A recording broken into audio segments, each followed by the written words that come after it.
Իմ համար են այստեղ խոսում, հիմա ես եմ խոսում։ Հո, երկուս էլ կարամ իշնեմ, երկուս էլ իշնեմ։ Պարոն Բաբայան, ինչ սպասելիքներ ունեք Մի քիչ որ երկար պատասխանեմ կլինի։ Երկար պատասխանեք, նաև հաշվի առնելով ձեր գրառումները։ Տեսեք, մենք ունենք մի իրավիճակ, որ հանրային քրեական հետապնդում հարուցող դատախազը իր որոշման մեջ նկարագրել է մի գործողություն, որ իբր Արշակ Սրբազանը կատարել է այդ գործողությունը, որը թմրամիջոցների իրացման հետ ոչ մի առնչություն չունի։ Այսինքն այն ինչ որ գրել են գործողությունները, եթե օրինակ ենթադրենք դա իրականում տեղի ունեցած լիներ, ապա անգամ այդ պայմաններում հնարավոր չէր լինի Արշակ Սրբազանին մեղադրել այդ հոդվածով։ Սրանից հետո, սրանից բացի կալանքի միջնորդությունը զարթողի ճանապարհներով գնում հասնում է մեր կողմից շատ հարգված, շատ օբյեկտիվ դատավոր Մասիս Մելքոնյանին։ Մասիս Մելքոնյանը այս հանգամանքներում, երբ հիմնավոր կասկածը բացակայում է իմ նշված հանգամանքներից ելին, իմ նշած հիմնավորումներով, այնուամենայնիվ կիրառում է 2 ամսյա կալանք։ 2 ամիսն անցնելուց հետո Շենգավիթի դատարանը հերթապահ էր, երբ որ արդեն կալանքի երկարացման միջնորդություն պիտի ներկայացվեր։ Միջնորդությունը ներկայացվում է Շենգավիթի դատարանի տեղեկություններով, այդ միջնորդությունը կրկին զարթողի ճանապարհներով գնում հասնում է Մասիվի դատարան։ Հույս ունենալով, որ կհանդիպի մեր կողմից շատ սիրելի, շատ հարգված, շատ օբյեկտիվ դատավոր Մասիս Մելքոնյանին։ Բայց բախտները չի բերում, որովհետև Մասիս Մելքոնյանը պարզվում է Հայաստանում չի։ Այլ գտնվում է Ամերիկայի Միացյալ Նահանգներում։ Դրանից հետո այս միջնորդությունը նույն զարթողի ճանապարհներով պտտվում է, գալիս է հասնում է կենտրոնի դատարան։ Կրկին մեր կողմից շատ ավելի սիրելի, շատ ավելի հարգված մեկ այլ դատավոր կարող եք ասելու Կարեն Ֆարխոյանի։ Եվ մենք հավատում ենք, որ Կարեն Ֆարխոյանը կիրականացնի արդարադատություն եւ Արշակ Սրբազանն ազատ կարձակվի։ Պարոն Բաբայան, մակագրում Հավատացիք, չէ՞։ ձեռքով է եղել Ֆարխոյանը։ Այո, ձեռքով է։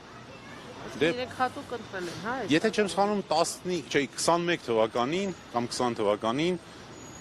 եթե չեմ սխալվում, այս իշխանությունը փոփոխություն մտցրեց դատական օրենսգրքում, մասնավորապես որ կալանքների միջնորդությունների քննող դատավորներին նշանակվի ձեռքով եւ ոչ թե էլեկտրոնային համակարգով, բայց միևնույնն է այդ դեպքում էլ կա առանձին կարգավորում, որ նման դեպքում ընդհանրապես պիտի այբենական կարգով ընտրվի եւ ոչ թե կամայական ու մուզի։ Բայց մտավախություն ունեն, որ եթե իրենց սրտի դատավորները չլինեն, այլ որոշումներ կլինեն, դրա համար էլ Ես վստահ եմ դրանով։ Ես վստահ եմ, դուք կարող եք հիշել որևէ քաղաքական ենթատեքստ ունեցող գործ, որը օրինակ մակագրված լինի քիչ թե շատ օբյեկտիվության համբավ ունեցող դատավորի։ Չի եղել նման դեպք, երբեք չի եղել։ Եթե եղած է լինի, վստահաբար օբյեկտիվ եղել այդ որոշումները։ Պարոն Բաբայան, իսկ այս գործով ուղեկցություն եղել է, թե չի եղել։ Դե հիշում եք, որ նախաքննության գաղտնիությունից ելնելով չեմ կարող շատ փակագծեր բացել, բայց կասեմ, որ ոչ, որևէ ուղեկցություն չկա։ Պարոն Բաբայան, իսկ այդ իրականապատվությունը որ օրերը ինչ-որ Ես անկեղծ ասած չունեմ տես տեղեկություն, բայց այսօր խոստանում եմ կնիչին կհարցնեմ դատական նիստի ժամանակ։ Չգիտեմ կպատասխանի թե չէ, բայց ես կհարցնեմ։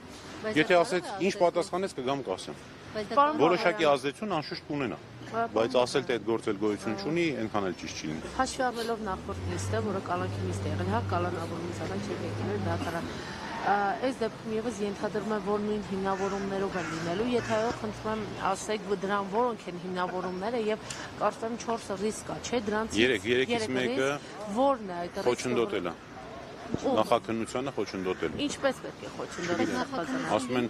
Ասում են հեղինակություն ունեցող անձը կարող է խոչընդոտել, թե ինչին պիտի խոչընդոտի, չգիտեմ։ Ոչ մի կերպ, ուղղակի գրել են գրելու համար։ Ինչ նախաքննական աշխատանքներ են Դե ես չեմ կարող ասել։ Նախ չգիտեմ, որ իմանամ էլ իրավունք չունեմ ասելու։ Պարոն Բաբայան, դուք այսօր միջնորդելու եք կալանքից բացի այլ ընտրական ինչ խափանամիջոց, օրինակ տնային կալանքը Գիտեք, հա, ընդհանրապես այս դեպքում պիտի որևէ խափանամիջոցի մասին խոսք չլինի, բայց մեր իրականության մեջ այո, միջնորդել ենք բոլոր հնարավոր այլընտրանքային խափանամիջոցները, այդ թվում դրանց համակցությունը, միայն թե բանտային կալանք չլինի, բայց հույս ունենք շատ մեծ, որ հավատում եք, չէ՞ էլի։ Բանը չի փոխվելու, նույնն ալնելու ինչ որ եղել է,